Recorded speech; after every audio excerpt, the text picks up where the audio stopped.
rehearsals to run through the same old material in a mechanical sort of way. Not Billy Joel. After 20 years in the rock business, he's a musician's musician. And if it takes 8 hours to fine-tune the gremlins out of his equipment, then that's what it takes.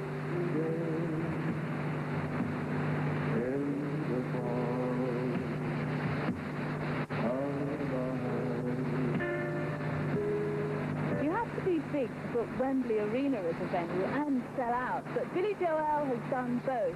Proof that he's one of the top male vocalists in the world. But Billy Joel doesn't really need proof. He's enormous in the States with umpteen Grammy Awards to his name. But now Britain and Europe are switching on to Billy Joel in a big way. And tonight, that's what 7 countries will be doing live here from Wembley. That's because the BBC outside broadcast unit will telecast the show live across Europe with simultaneous stereo sound on Radio 1. What with 3 miles of cables and 3 days of camera rehearsals, the sound and picture should be as electric in any living room as in the front stall. We can strictly mean to that, and then go back to the village. It's the superstar treatment for Mr. Joel. So how come he manages to say Mr. Nice Guy?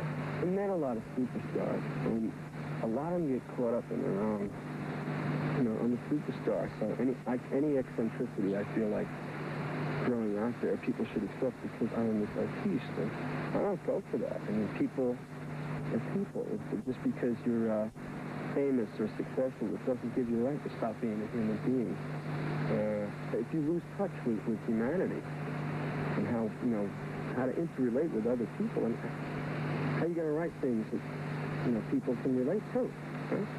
Do you ever feel at all vulnerable as a mainstream rock performer when you're up against people like the Sticks, the Eurythmics, the sort of modern British bands?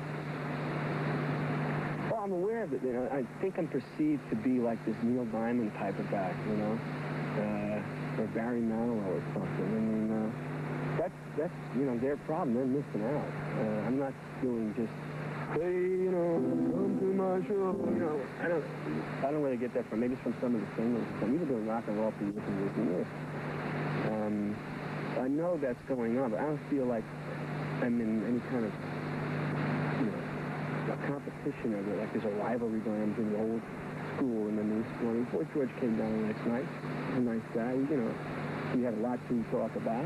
He makes great records. I try to make good records. I don't see any problem. I don't care what consequences bring. And he certainly has no problem entering the British charts regularly. First with Uptown Girl, and now with his latest single, The Longest Time. I think you ought to know that I intend to hold you for the longest time. They sound like the Tin Pan Alley guy who's just saying, okay, we're going to write a song called The Love Market. I don't write like that. I write a lot by accident. I write in keys I don't know how to play in. And I discover a lot about composition from what I don't know. So I'm writing as an innocent. That's what I get a kick out of more than anything.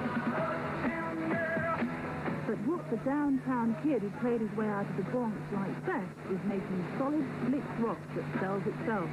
He's no slouch at glossy videos either, but he's banking on music to keep him on top.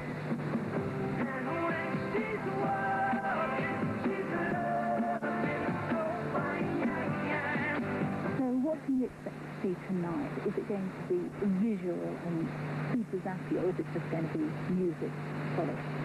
I hope it's going to be both. I know the music is solid. I'm going to be sitting at the piano a lot of the times because I'm a piano player. But there's going to be a lot going on. There's subtleties. There's a lot of communication. Check out the drummer. He was showing himself. The sax player is great. He plays original. There's a lot of communication going on just by facial expression. It's a good thing to watch out for. I don't know if people know this. There's signals that musicians throw to each other just by a little facial movement. Maybe it looks like we're making funny faces, but they do mean something. Sound-wise, the sound here in Wembley is going to be real loud. I know, TV sets usually got a little green speaker, so turn up the volume as much as you can until it distorts. If it starts distorting, back off the volume a little bit, but, it'd be nice if you could feel it too. Billy Crystal playing here at Wembley. get scared with live performances? Are you kidding me? After 14 years? No.